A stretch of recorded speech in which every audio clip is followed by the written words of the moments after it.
But something that's also really interesting is the whole, like you mentioned it, like the video Prehistoric Dog, because I remember seeing that and I was like, oh shit, what's this?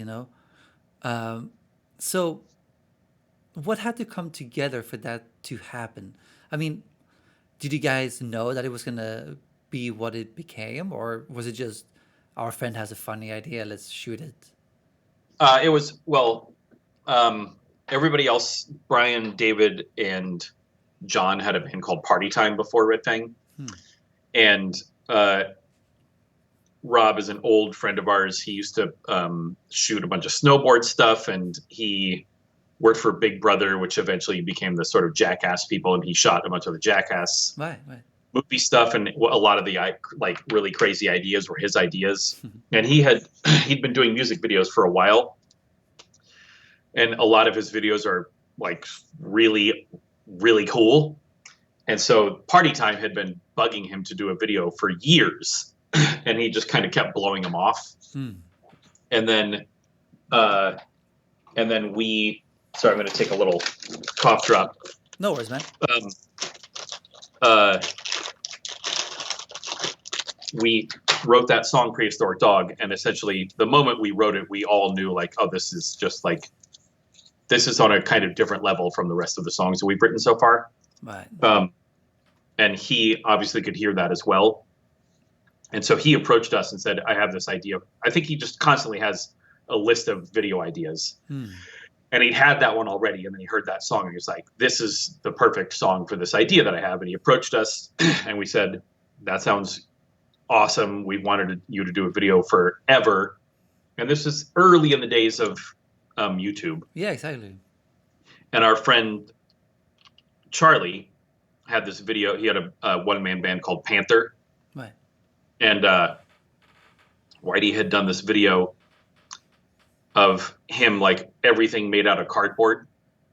Like he had his whole apartment was all cardboard. He had a little cardboard record player and cardboard headphones and a cardboard, bed. It was that video was so good. Right. And I remember thinking, if there's just any way that our video could get, I think it had like 25,000 views or something. Hmm. And I was like, if our video can just get 25,000 views, I'll be just so excited and stoked. And we got to 25, and then suddenly we got to 50, and I was like, and that was like it was almost that was the moment when I really felt like, oh, this is something that's like something different and a little bit more than just like me playing for my friends in the basement. Right. That's cool, man. Yeah. I mean, was that the main thing? How you built the fan base, like when you started out? Because obviously there was more videos that came that were also really popular. Is that the main channel, so to speak, that you increased the fan base, or?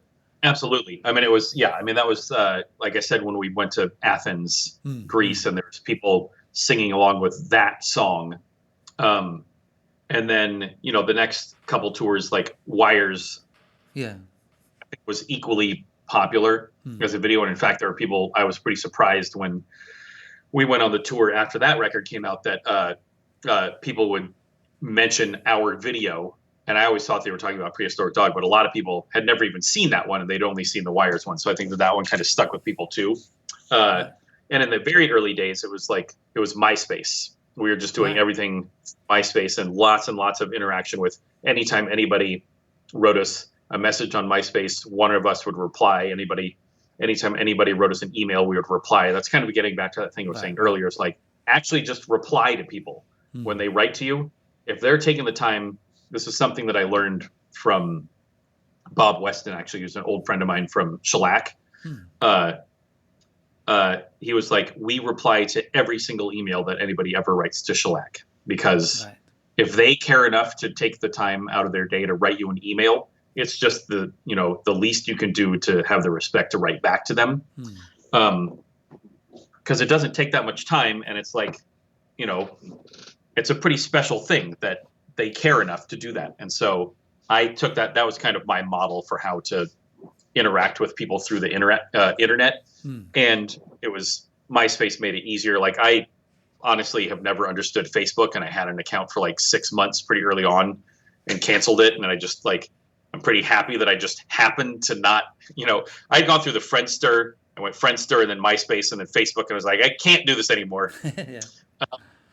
And so, but yeah, it was basically the video and just kind of promoting that through our MySpace page. Right. We Right. were Right. still, in those days, we were still just like making copies of CDs, on our computers and like bringing them and then like writing on them with Sharpie to sell at shows. Mm-hmm. And and it was Kathy at Sargent House who said, "Don't send another run of CDs to the local printing place. Let me put your next CD out, and we'll do it for real."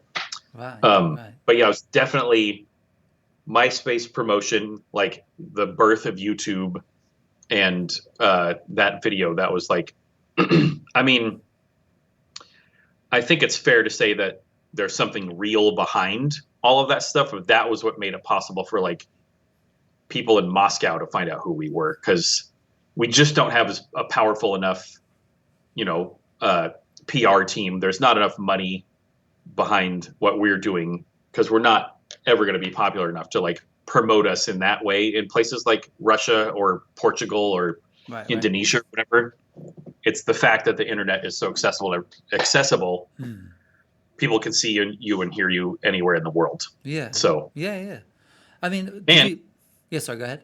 honest, like being able to download music for free and listen to stuff without any kind of risk. Right. We were like huge proponents of like, please take our music for free, because the more people that can hear us, the more chance we have of like going all over the place and being able to sell t-shirts, and t-shirts is where you really make your money anyway.